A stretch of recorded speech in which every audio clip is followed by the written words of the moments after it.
खबर यह कि आज शाम शाह और नड्डा अहमदाबाद जा सकते हैं। बता दें आपको कि गृह मंत्री अमित शाह और बीजेपी अध्यक्ष जेपी नड्डा की आज थोड़ी देर पहले मुलाकात भी हुई है और इस मुलाकात में महाराष्ट्र की सियासी हलचल को लेकर के चर्चा हुई थी। और अब ये बड़ा डेवलपमेंट ये कि दोनों ही बड़े नेता अहमदाबाद जा सकते हैं। शाह और नड्डा की मुलाकात हुई थी, शिंदे से उसकी मुलाकात इन दोनों नेताओं की संभव है, इसके बारे में भी जानकारी आ रही है। इंद्रजीत सिंह के पास सीधे चलते हैं। इंद्र, ठीक है, मैं आ रहा हूं, लेकिन विनोद आप कुछ कह रहे हैं। विनोद, आपके पास कोई जानकारी?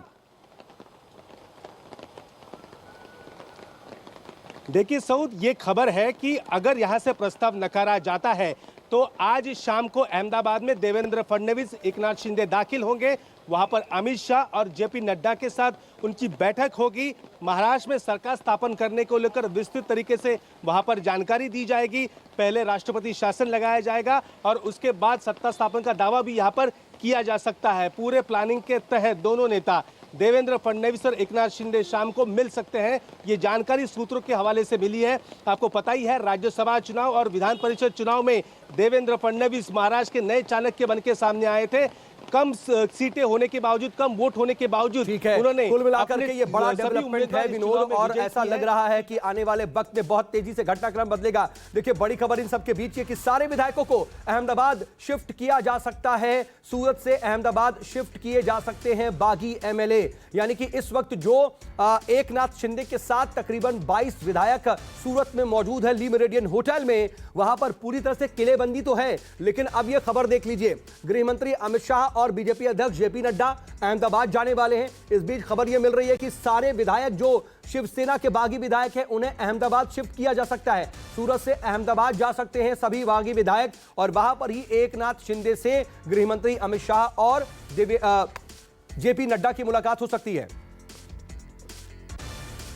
और इस वक्त भूपेंद्र सिंह मेरे सहयोगी गुजरात से ही इस वक्त इस खबर पर मेरे साथ फोन लाइन पर जुड़ रहे हैं। भूपेंद्र, क्या अपडेट मिल रहा है? सूरत से अब अहमदाबाद शिफ्ट किया जाएगा?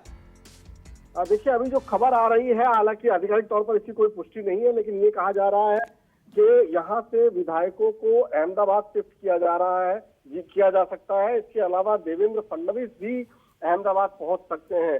देवेंद्र फडणवीस की ये खबर आ रही है कि वो यहाँ आकर और उसके बाद में तमाम विधायकों को अहमदाबाद शिफ्ट किए जाने की बात हो सकती है। लेकिन अभी तक फिलहाल बहुत पुख्ता जानकारी इसके बारे में नहीं है। लेकिन सूत्रों का ये कहना है कि चूंकि काफी कोशिशें की जा रही हैं, शिवसेना की भी एक टीम निकली हुई है यहाँ पर आने के लिए, तो उस लिहाज से भी हो सकता है कि विधायकों को यहाँ से अहमदाबाद शिफ्ट किए जाने की खबर आ रही है। लेकिन अभी इस वक्त सूरत के होटल में क्या स्थिति है? क्योंकि वहां पर तो ऐसा लग रहा है कि पूरी तरह से किलेबंदी कर दी गई हो। बिल्कुल, अभी कोई भी खबर, ये भी कोशिश की जा रही है, हम खंगालने की कोशिश कर रहे हैं कि कुछ भी यहाँ से पता चले, लेकिन जिस तरह का यहाँ माहौल बना हुआ है, कोई भी खबर छनकर भी बाहर नहीं आ रही है। पूरी तरह से किलेबंदी कर दी गई है। या यहाँ पर किसी को भी अंदर, जो जहाँ पर ये लोग ठहरे हुए हैं उस जगह पर आने जाने नहीं दिया जा रहा है। किसी भी मुलाकाती से मिलने नहीं दिया जा रहा है। फिलहाल कोई भी बात जो है, अंदर की बात जो है, बाहर लीक ना हो, इसका पूरा ध्यान रखा गया है।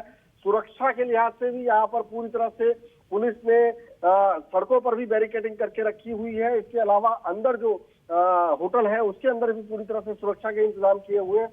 फिलहाल एक तरह से, जैसे आप कह रहे हैं, किलेबंदी पूरी तरह से यहाँ पर नजर आ रही है।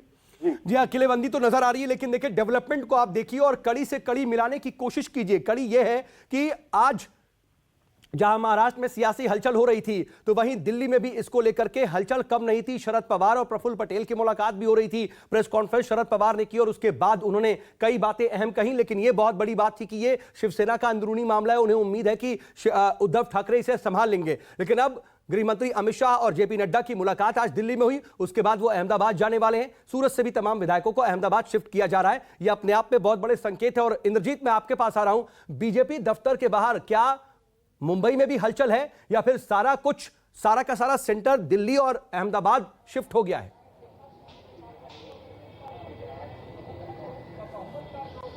जी बिल्कुल, जो पूरा फोकस है वो बिल्कुल अहमदाबाद और सूरत में शिफ्ट हुआ है, लेकिन बीजेपी दफ्तर में भी काफ़ी हलचल है। काफ़ी बड़े नेता यहाँ पर सुबह से लगातार आ रहे हैं। महाराष्ट्र बीजेपी अध्यक्ष अभी प्रेस कॉन्फ्रेंस कर रहे हैं। उनका कहना है कि महाविकास आघाड़ी के जो नेता हैं उनमें काफ़ी नाराजगी है। यही कारण है कि आपने देखा कि राज्यसभा में भी हमको मदद किया MBA के लोगों ने। इसके अलावा विधान परिषद में बड़े पैमाने पर क्रॉस वोटिंग हुई।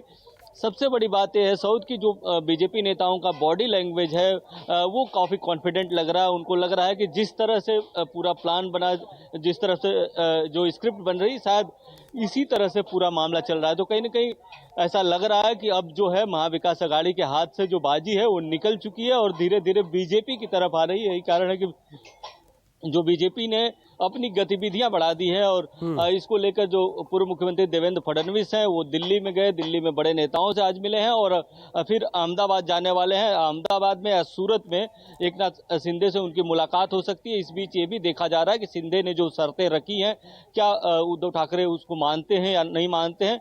हालांकि अभी तक जो सोर्सेज बता रहे हैं उसके मुताबिक अभी वो मानने के लिए तैयार नहीं है, लेकिन जिस तरह से डैमेज हो रहा है, जिस तरह से विधायकों की संख्या लगातार घटती जा रही है शिवसेना की, तो कहीं ना कहीं शिवसेना को कोई ठोस कदम उठाना पड़ेगा और इस पर भी बीजेपी और इसके लिए ऐसा लगता है कि उद्धव ठाकरे को तो आगे आकर के अपनी कमान संभाली रहे हैं, लेकिन शरद पवार को भी इसमें इंटरवीन करना पड़ेगा। लेकिन शरद पवार क्या कर रहे हैं? जल्दी से दीपक, मैं आपका रुख कर रहा हूं, आप उनके घर के बाहर मौजूद है, प्रेस कॉन्फ्रेंस भी हुई।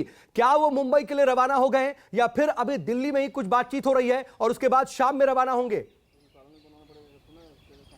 जी आपको बता दें, शरद पवार शाम में रवाना होंगे मुंबई के लिए और देर रात तक उद्धव ठाकरे से उनकी बड़ी बैठक हो सकती है। उनका साफ तौर पे कहना था, अभी कुछ समय पहले उन्होंने प्रेस कॉन्फ्रेंस की थी कि अभी तक शिवसेना की तरफ से उन्हें संपर्क नहीं किया गया है। वहीं उन्होंने एक बहुत ही महत्वपूर्ण बात कही कि जिस तरह से एकनाथ शिंदे मैं आ रहा हूं आपके पास और आपकी बात पूरी करते हैं, लेकिन जरा ये भी इंपॉर्टेंट हो जाता है कि शरद पवार ने जिस BC का आपने जिक्र किया है उस प्रेस कॉन्फ्रेंस में क्या कुछ कहा था। जरा सुनिए कि शरद पवार क्या कह रहे थे अब से कुछ देर पहले।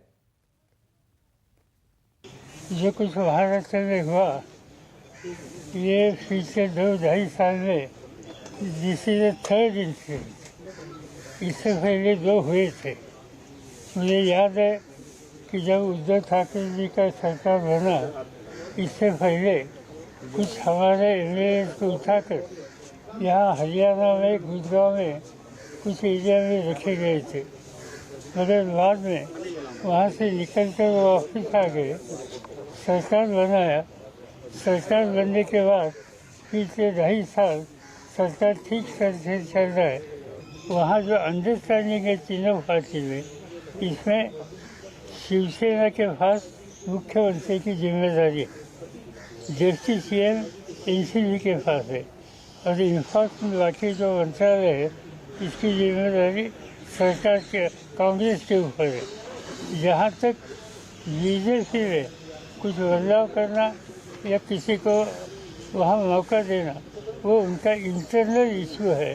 जो शिवसेना की लीडरशिप इस पर जो कुछ तय करेंगे इसके साथ हम रहेंगे, मगर मुझे पूरा विश्वास है कि उद्धव ठाकरे के नेतृत्व पर वहाँ जो गवर्नमेंट चलाई है इसमें कोई बदलाव करने की आवश्यकता हमें लगती नहीं। इससे पहले पिछले 50 सालों में कई बार मैंने देखा है कि क्रॉस वोटिंग होता है और फिर सरकार चलती है। आज ये इशू NCP का इंटरनल इशू नहीं है, ये शिवसेना का इंटरनल इशू है। अगर गवर्नमेंट गिरती है या कुछ जो उथल पुथल चल रही है, क्या बीजेपी के साथ जा सकती है NCP? अगर कुछ खतरा होता है, गवर्नमेंट गिरती है तो? कुछ तो सेंसिबल क्वेश्चन। सर, अगर सरकार गिर जाएगी तो कहीं तो NCP जाएगी। अपोजिशन में भी बैठ सकती है, बीजेपी के साथ नहीं जाएगी। लेकिन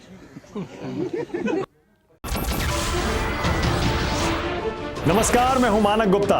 अगर आपको हमारा ये वीडियो पसंद आया हो तो इसे लाइक और शेयर जरूर करें और हां, हमें सब्सक्राइब और फॉलो करना ना भूलें ताकि आप देश और दुनिया की कोई खबर मिस ना करें।